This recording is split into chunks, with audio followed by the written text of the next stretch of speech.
ኩላትና መከራን ስደትን ንጸውር ዘለና ህዝቢ ተስፋን ትብዓትን ንስነቕ። እዚ ቃንዛዚ ዘለዓለማዊ ይኮነን። እዚ ናይ ሎሚ ፈተናን መግደራን ሓደ መዓልቲ ንሓጎስን ባህታን ቦታ ክገድፈሉ እዩ። እምነትናን ጽንዓትናን ተስፋናን ይምርሓና መጻኢና ዝበለጸ ክኸውን እዩ። ኣብቲ ሓመድናን ዑና ዓደቦናን እንምለሰላ መዓልቲ ክትመጽእ እያ። ዝሓሸ ግዜ ኣብ ቅድሜና ስለ ዘሎ ሃልሃልታ ተስፋ ኣብ ልብና ህያው ይኹን። ብሓባር ነታ ህድሞና ክንሃንፃን ክንቅይራን ኢና። ብዙሕ ሓጎስ ከኣ ክመጽእ እዩ። ጸኒዕናን ለቢምና ንጽናሕ። እዚ መከራ እዚ ክሓልፍ እዩ። ኣብ ስደት ከኣ ኣይክንበልን ኢና። ልክዕ ከምቲ ወቕትታት ዝቕየር ግድሆታት እውን ጊዜያውያን እዮም። ኣብ መወዳእታ ድማ ጥበብን ሓይልን ገዲፎም ክሓልፍ እዮም።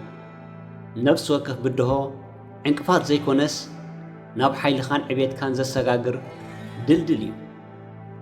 ኣብዚ ቦታ እዚ ኣብ ልዕሊ ዝገጠመና ብድሆታት ደው ብምባል ንቆራጽነትና ደዳዲ ብምውሳኽ ኣብ ውሽጥና ዘሎ ፈጣሪ ዝሃበና ሓይሊ ብግቡእ ክንጥቀመሉ መንገዲ ክኸፍተልና እዩ። እዞም ሓረጋት መንፈስና ኣበሪኾም ኣረኣያና ኣስፊሖም ንነፍሲ ወከፍ ዝገጠመና ፈተና ብዝበለጸ ይሕይሎምን ጥበብ ኣስኒቖምን ምስ ዝበለጸ ሓቀኛ ዓቕምና ክንወሃድ ዕድል ክህቡና እዮም። ነዚ ክትሰምዕ ከለኻ ወላ ኣብቲ ዘጋጠመ ብድሆታት ምስጋና ንልብኻ ክመልኦ ፍቐደሉ። ነዚ ዝቕጽል ብልብና እንተኢልናዮን እንተሰሚዕናዮን ኣረኣያና ከም ዝቐይር ኣይጠራጠርን። ይሕዋተይ ሓቢርና ንበሎ እቲ ኣባይ ዘሎ ኣባኹም ኣሎ። ሕሉፍናን መጻኢናን ሓደ እዩ። ኣብ ህይወተይ ዘጋጠሙ ብድሆታት መንነተይ ኣብ ምቕራጽ ዓብ ተራ ተጻዊቶም እዮም። ኩሉ ዕንቅፋት ጽንዓትን ሓይልን ዝምህረኒ ተመክሮ እዩ። ብድሆታተይ ብዘምጽእዎ ትምህርቲ ኣቢለ ንዕቤት ብሓጎስ ይቕበሎ። ኣብ ጸገሙን እንተኾነ ዘመስግነሉ ምኽንያት ከም ዘሎ እፈልጥ እየ። ኣብ ብድሆ ተሸፊኑ ዝርከብ ዕድል ከም ዘለውን ይኣምን እየ።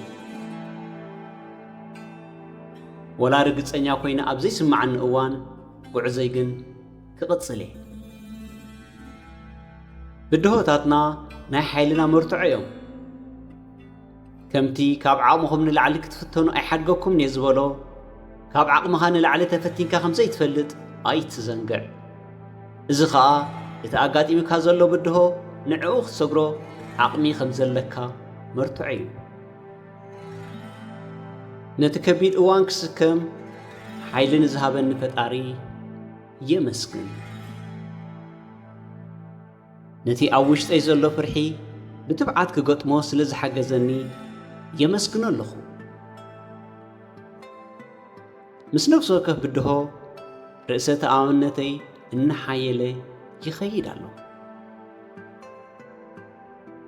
ኣነ ተጻዋርነት ዘለዎ ብቑዕን ተባላሕትን እየ። በይነይ ኣብ ዝስማዓኒ ከይተረፈ በቲ ዝረኽቦ ፍቕርን ደገፍን ኣዝየ ዘመስግን።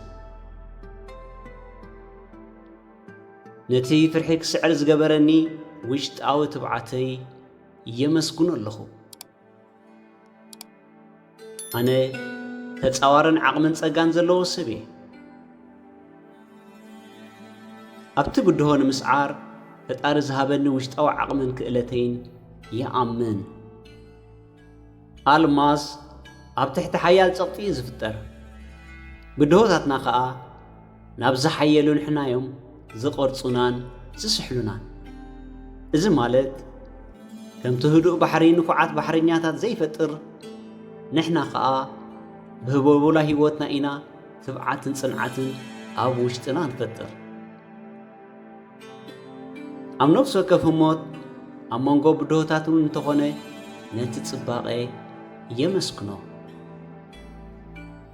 ወላ እውን ኣብ ንኣሽቱ ዓወታትን ብድሆታትን ሰላምን ሓጎስን ይረክብ። ክንድምንታይ ዓቢ ብዘይ የገድስ ንነፍሲ ወከፍ ዕቤተይ ክጽምብሎ እየ ብመንገዲ ጸገም ኣቢለ ንኽዓቢ ዕድል ስለ ዝረኸብኩ የመስግን ምስጋና ወላውን ንጸገማተይ ናብ በረኸት ከም ዝቕይሮ ይኣምን እየ ወላውን ሙሉእ መገዲ እንተዘይተረኣየኒ ነቲ ጉዕዘይ ግን ይኣምኖ እየ ኣወንታውነትን መፍትሒታትን ናብ ውሽጠይ ይስሕብ ኣለኹ ኣብ ውሽጠይ ብዘሎ ብዙሕ ሓይልን ንጹርነትን ኣዝየ ዘመስግን ብድሆታተይ ግዝያዊ እኳ እንተኾኑ ዕቤተይ ግን ነባሪ እዩ ካብ ነፍሲ ወከፍ ተመክሮ ንዝመጽእ ጥበብ ኣዝየ ዘመስግን ንፍርሐይ ስዒረ ኣብ መስርሕ ምትእምማን ኣለኹ ጸገም ንመሃዝነትና ነዳዲ ዝውስኸሉ ብዙሕ ግዜ ጸገማት ኣብ ዘጋጥመና እዋን ዓቕምና ዘይተጠቕመሉ ሓድሽ ኣተሓሳስባን ፈጠራዊ ፍታሕን ንረክብ ኢና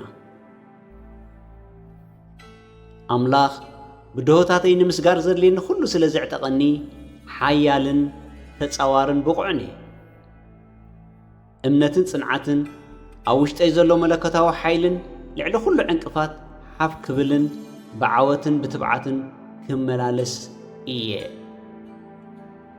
ስድራ ቤተ ሰላም ደስ ዝበለኩም ሓሳባት ይኹን ሃናፅ ርእይቶ ኣብ ቦታ ኮመንት ኣቐምጡልና እዚኣ ንባዕላ ብድሆ እያ እሞ ክንጽብየኩም ኢና ላይክ ሳብስክራይብ ብምግባር ሕበሩና ናትኩም ሳብስክራይብ ምግባር ቻነልና ንኽዓቢ ዓቢ ሓገዝ እዩ ቻነልና እንተዓብዩ ኸዓ ንግዜኹም ዝምጥን ዝበለጸ ስራሕ ሒዝናልኩም ክንመጽእ ኢና